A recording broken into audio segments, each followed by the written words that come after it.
waraxmatullaahi wabarakaatu. walaalkiina cabdalla arizona waxaan halkan nagu soo gudbin doonaa taariikhda kooban ee shirkadda hb. labada aasaase ee shirkadda ku madoobeen ee william heaton iyo david beckett. shirkadda waxaa la aasaasay 1 janaayo 1939. shirkadda waxay ku taalaa cariga maraykan ee bola alta ee gobolka california.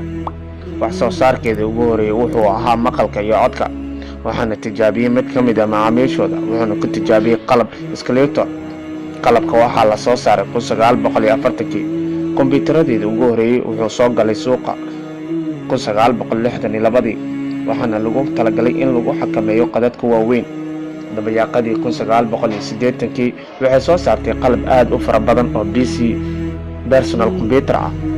sanadkan hadda ku jirno ee sii dhammaanaya 2020 waxay soo saartay kombiyuutaradeeda ugu dambeeyay ee last versionka, waxaana ka mid ah stream laptop iyo chromebook iyo oman game oo lagu talagalay in geemanka uu xakameeyo ama geemanka lagu dheelo